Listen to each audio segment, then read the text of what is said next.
Washington sat on his horse in the frozen Pennsylvania hills, watching something that should not have been possible. His army was still there, battered, hungry, coughing into the cold, but still there. And that was the problem. Because being there was not the same as being an army. Somewhere across the fields in warm quarters in Philadelphia, the most powerful military in the world was resting. Trained, uniformed, fed, paid, professional. And Washington knew, with a clarity that must have been terrifying, that courage alone was not going to be enough. His men could stand. His men could suffer. His men could die. What they could not yet do was move together, fight together, and hold together the way a European army did. He had officers who did not agree on the simplest commands. He had regiments that drilled by 3 or 4 different systems. He had soldiers who loaded muskets in patterns no one had ever standardized. He had a war to win against an empire, and an army that could not yet perform the basic mechanics of 18th century combat in a unified way. And then, into that failing camp on a February afternoon in 1778, rode a stranger. A foreigner in an unfamiliar uniform, a man with an enormous dog at his side, a man who called himself a baron, a man who claimed connections to the greatest military mind in Europe, a man who was about to be handed responsibility over the training of the entire Continental Army. There was only one problem. He could barely speak English. This is the story of how that man helped save the American Revolution. Not with a battlefield charge, not with a brilliant maneuver, not with a single decisive stroke, but with something quieter, stranger, and in the long run, far more important. And this is the story of why, more than 2 centuries later, most Americans still do not know his name. By the winter of 1777, George Washington was running out of options. The British had taken Philadelphia. The Continental Congress had fled. The victory at Saratoga to the north had been thrilling, but it had been fought by a different army, under different commanders, in different conditions. Washington's own main force had been outmaneuvered again and again by the professional soldiers of the British Empire. Brandywine, Germantown, battle after battle where American courage was clear, but American organization was not so. In December of 1777, Washington marched his tired army into a stretch of high ground about 20 miles northwest of Philadelphia, a place called Valley Forge. The image most people carry of Valley Forge is one of freezing men and bloody footprints in the snow. That image is real, but it is also incomplete. The deeper crisis at Valley Forge was not the weather. Armies had wintered in worse. The deeper crisis was structural. Washington had roughly 12,000 men, drawn from 13 different states, trained in a patchwork of different traditions, wearing a patchwork of different uniforms and following a patchwork of different drills. Some regiments had been trained on Old English manuals, some on French, some on hastily improvised American versions. Officers who had learned from one system could not always give orders to soldiers who had learned another. Sergeants disagreed on how to form a line. Companies drilled in the morning and unlearned each other's habits by the afternoon. When it came time to march in unison, to change formation under fire, to fix bayonets and hold a line as trained European soldiers advanced across a field, the Continental Army too often broke down into confusion. None of this was because the soldiers lacked courage. The men who stayed at Valley Forge through that winter were, in many ways, the most committed soldiers of the war. They had already watched their friends desert. They had already been offered every reason to go home. They stayed anyway. What they lacked was not heart. It was a system. And then there was the suffering itself. Supplies failed. Food arrived late or spoiled or not at all. Meat was scarce for days at a time. Shoes wore through and were not replaced. Blankets ran short. Disease moved through the huts like a second enemy. Typhus, dysentery, respiratory infections that filled the improvised hospitals faster than the surgeons could work. Historians still debate the exact numbers, but roughly 2,000 men are believed to have died at Valley Forge that winter, most of them from illness rather than battle. Washington wrote letter after letter to Congress. Some of his words were desperate. Some were furious, some were resigned. He described his army as being on the edge of dissolution. Behind that formal 18th century prose was a very simple question. How much longer could this hold together? Because the truth Washington could not say out loud was this: an army in his condition could not defeat the British, not with courage alone, not with terrain alone, not with prayer alone. Something fundamental had to change. Someone had to walk into that camp and rebuild the very foundations of how the Continental Army functioned as a fighting force. Washington did not know who that person would be. He was about to find out.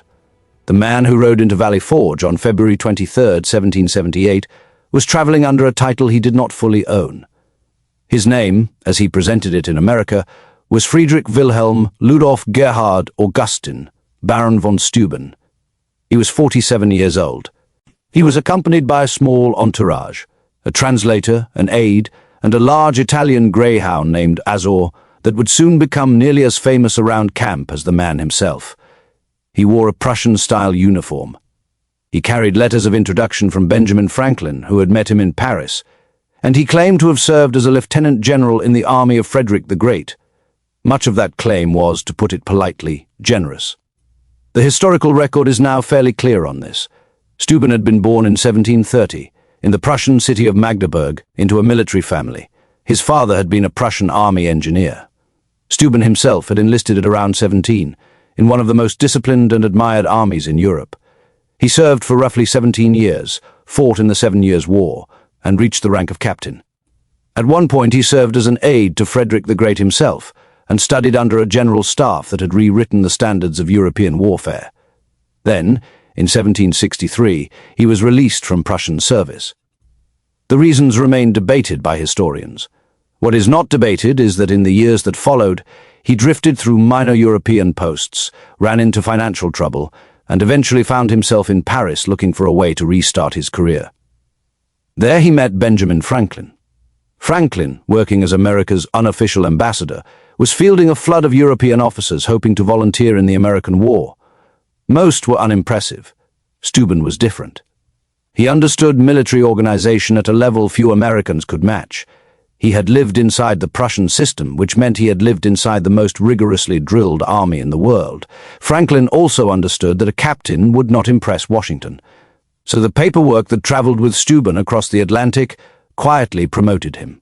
He was presented in America not as a former Prussian captain, but as a lieutenant general who had served at the highest levels of Frederick's army.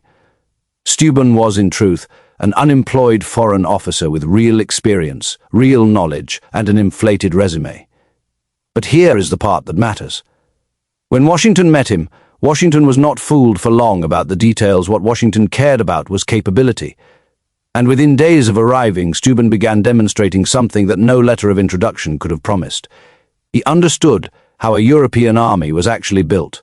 Not the romance of war, not the theory of it, the mechanics, how a soldier stands, how a line forms, how a company wheels, how an officer inspects, how a sergeant corrects, how a battalion moves as one body, in one direction, under one command, without falling apart the moment the enemy applies pressure. Washington watched this stranger for a short time, then he made a decision. He gave him informal authority to begin inspecting the troops. Within weeks he would recommend Steuben as acting Inspector General of the Continental Army.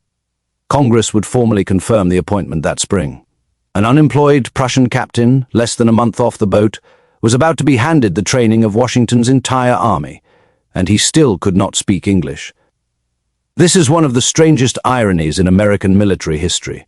The man who was going to standardize the commands of the Continental Army, the man who was going to turn thousands of soldiers into a single coordinated body, the man who was going to write the first true military manual of the United States, could not comfortably hold a conversation in the language of the country he had come to serve. He spoke German as his native tongue. He spoke French fluently, as most educated European officers did. He spoke almost no English at all. So a translation chain formed around him.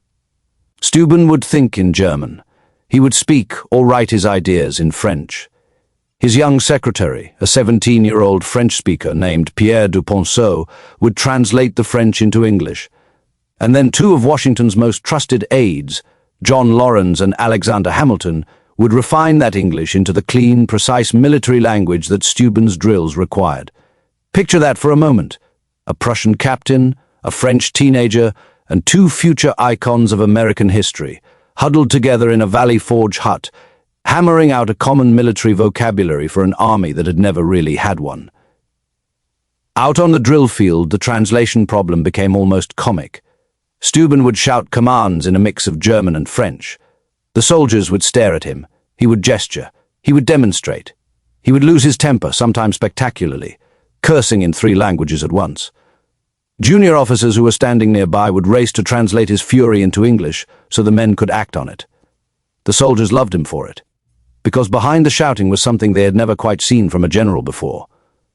Steuben did not stand at a distance and issue orders. He stepped into the mud. He grabbed muskets and demonstrated the movements himself. He walked down the line, correcting the angle of a foot, the position of a hand, the height of a barrel. He drilled with them, sweated with them, cursed at them, and drilled again. In the Continental Army, that was almost unheard of.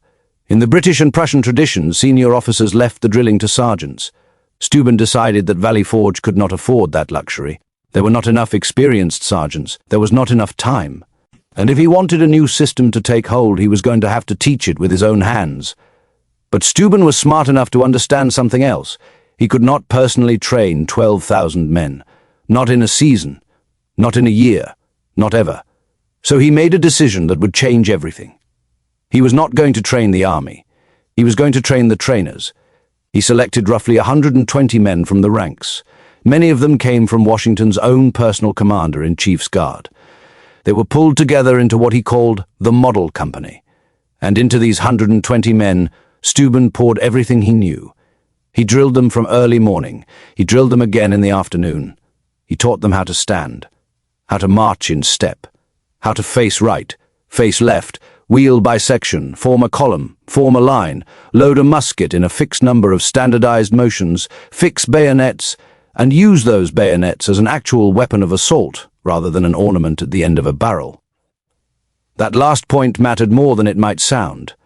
American soldiers in the early war had rarely trusted the bayonet. They preferred the musket, the rifle, the ambush from cover. British regulars, by contrast, were terrifying at close quarters precisely because they knew how to charge with cold steel and hold formation while doing it.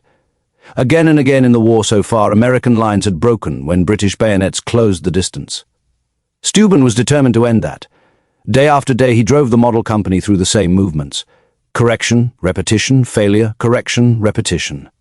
Slowly, unevenly, the 120 men began to move as a single body. They formed lines that held. They wheeled without collapsing. They loaded and fired in rhythms that could be measured in seconds. Their bayonets moved together. And then the plan revealed itself. Those 120 men were dispatched in small groups back to their parent units. Each of them became a teacher. Each of them carried Steuben's system to a new company. Officers came in to observe. Sergeants who had once drilled their men by half-remembered English manuals now had a common standard in front of them. What Steuben had drilled into a small demonstration unit began radiating outward across the entire camp. It was not glamorous. It was, in fact, almost invisible from a distance. But something was starting to change in the fields around Valley Forge. There was resistance, of course. There always is. Some American officers did not like being corrected by a foreigner. Some resented the idea that a Prussian could teach them anything. Some clung to the manuals they had learned as young men in colonial militias. Some of the older sergeants had spent years developing their own preferred drills and did not appreciate having them overturned by a stranger with a heavy accent and a large dog. Steuben's personality did not always help. He was demanding. He was blunt. He was famously profane. When drills went badly, he was known to erupt in a torrent of German, French, and improvised English swearing that impressed even the hardened men around him. One story, often repeated by his contemporaries, has him turning in frustration to one of his aides and begging him to curse at the soldiers on his behalf, because his own English vocabulary had run out. But underneath the theatrics, Steuben was doing something the Continental Army had never fully experienced before. He was insisting on a standard. He was insisting that a command given here would mean the same thing as a command given 3 regiments away. He was insisting that officers were responsible for the readiness of their men, that inspections would be real inspections, that muskets would actually be maintained, that ammunition would actually be accounted for, that camps would actually be laid out in a rational way that reduced disease and improved response time. Some of that sounds ordinary. It was not. In an army where each state's regiments had been operating almost as separate little armies, the imposition of a common standard was a quiet revolution. Washington watched all of this closely, and Washington approved. The transformation was not sudden. It did not happen in a single dramatic morning. It happened in the slow accumulation of small changes. A regiment that had needed 20 minutes to form for parade could now do it in 10. A line that had wavered under simulated fire could now hold. Companies that had never worked together could now be combined into a battalion and moved as a coherent unit. The Continental Army was beginning to look like an army. But there was still a problem, and Steuben knew it better than anyone. Everything he was teaching lived inside his own head.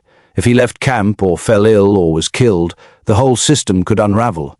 The Continental Army had absorbed his methods through direct contact. Direct contact was fragile. What Washington needed was something permanent, something that could be printed, copied, and carried into any regiment in any state. Steuben needed to put it all on paper. Over the following months, working with his translators and with his American aides, Steuben began drafting what would eventually be published as regulations for the order and discipline of the troops of the United States. Because of the color of its cover, the army would come to know it simply as the Blue Book. He wrote in French. Duponceau translated. Lawrence and Hamilton refined. American officers reviewed.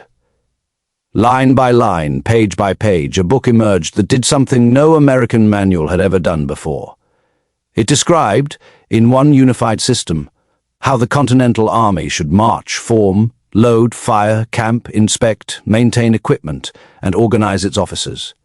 It laid out the exact number of motions in loading a musket. It described the proper formation of a company. It defined the responsibilities of every officer, from the colonel to the corporal.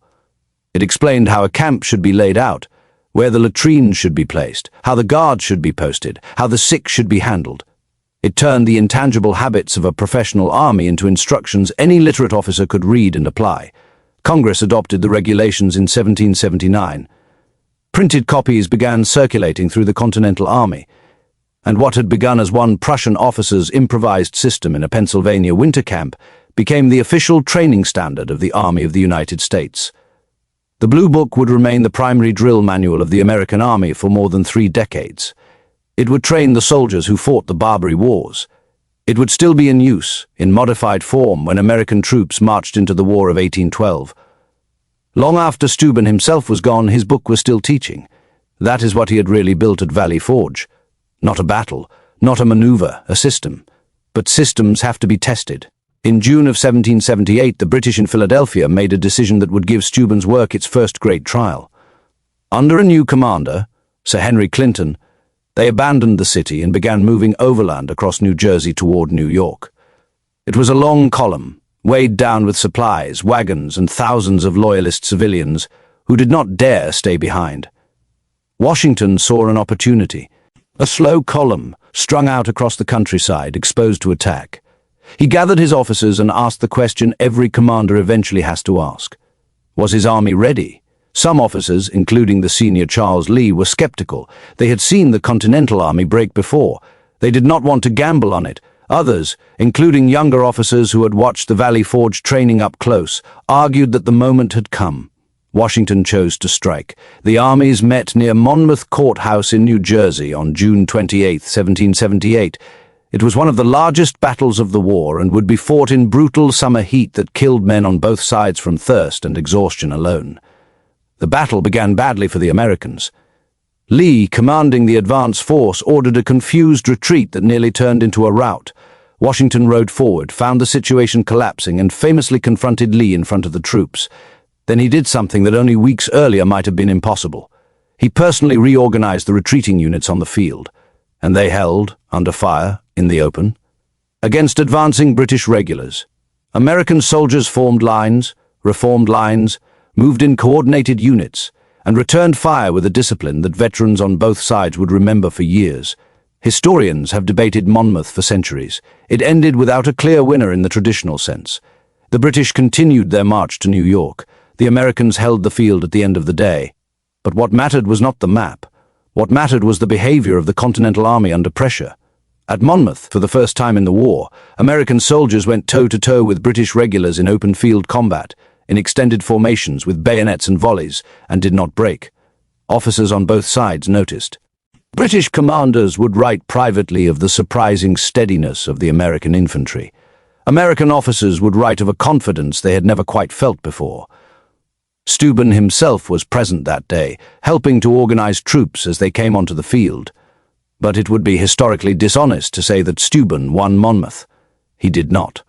Washington won Monmouth, and Nathanael Greene and Anthony Wayne, and thousands of nameless soldiers who stood in the heat and did what they had been trained to do. What Steuben had done was something more subtle. He had helped make it possible for those soldiers to be trained in the first place. He had helped give Washington an army that could be pointed at a British line and trusted not to shatter. That, more than any single moment on the battlefield, was the true payoff of Valley Forge. The war would go on for another 5 years. There would be victories and defeats.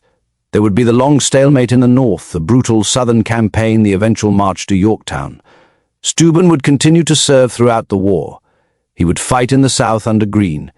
He would help organize supplies, train new recruits, and eventually take part in the Yorktown siege that effectively ended British hopes. After the war, he stayed in America. He was granted citizenship. He received land in New York. He never returned to Prussia. He died in 1794 on his estate near what is now the town that bears his name, Steuben, New York, without a wife or children of his own, with debts still following him, and with an American military system he had helped to build still standing behind him. His Blue Book outlived him by decades. The habits he had drilled into that first model company at Valley Forge became the habits of the American Army. The principle he had established, that a national army required a national standard, would eventually become one of the foundations of every military academy the United States would ever build. West Point itself, when it opened its doors, taught drill and discipline that traced their lineage directly back to the Prussian captain in the Pennsylvania snow. So why is he not remembered like Washington, or Franklin, or Jefferson, or Hamilton? Part of the answer is that his work was, by its nature, invisible. Standardization is not glamorous. A soldier who reloads in 15 seconds instead of 30 does not make a painting. A company that forms a line in half the time does not inspire a monument. The men who make institutions run, rather than the men who lead great charges, tend to fade from popular memory. Part of the answer is that he was foreign. He arrived with an inflated resume. He spoke broken English. He never fit the mythology of the American founding, which preferred its heroes born on this side of the Atlantic, speaking its own language, wearing its own culture. And part of the answer is that his greatest achievement is easy to underestimate precisely because it worked. When something functions well, it becomes background. It becomes the assumed baseline. It stops being remarkable. The Continental Army that fought at Yorktown did not look like the Continental Army that had stumbled into Valley Forge, and one of the reasons for the difference was Steuben. But that difference, once absorbed, became invisible. Return for a moment to the beginning of this story. A commander on a horse in a frozen camp, an army barely holding together, a war that could not be won by courage alone, and a stranger riding in through the trees with an inflated title, a dog at his side, and almost no English on his tongue. It would be easy and wrong to say that Steuben saved the American Revolution. He did not. Washington saved it, in the deepest sense, by refusing to let his army dissolve. The soldiers saved it by staying when they could have gone home. France saved it by finally entering the war and tying down British resources across the globe. 100 forces converged to make American independence possible. But something specific was needed at Valley Forge. Something that no American at the time was fully positioned to provide. A working knowledge of what a modern 18th century army looked like from the inside, and the practical ability to install that knowledge into an existing force under enormous time pressure. Steuben provided that. He did not give America an army. America already had an army. What he did was help teach that army how to function as one. He turned a collection of brave regiments into something closer to a coherent national force. He gave that force a common language of command, a common set of drills, a common standard of discipline, and a written manual that could carry all of it forward long after he was gone. That is why his name deserves to be remembered alongside the more famous ones. Not because he won the war by himself, not because he was the greatest general of the age, but because at a moment when the American cause was closer to collapse than most people realized, an unlikely foreigner walked into the worst camp of the worst winter of the war, and quietly did the unglamorous work of turning a struggling force into a professional one. Washington had watched his army from that hill in the winter of 1777, and wondered how much longer it could hold together. By the summer of 1778, at Monmouth, he had part of his answer. By the fall of 1781, at Yorktown, he had the rest. And somewhere behind that answer, mostly forgotten, mostly unnamed in the story most Americans tell themselves about their founding, stood a former Prussian captain who had once shouted drills in 3 languages at a group of tired men on a Pennsylvania field, and refused to stop until they moved as one.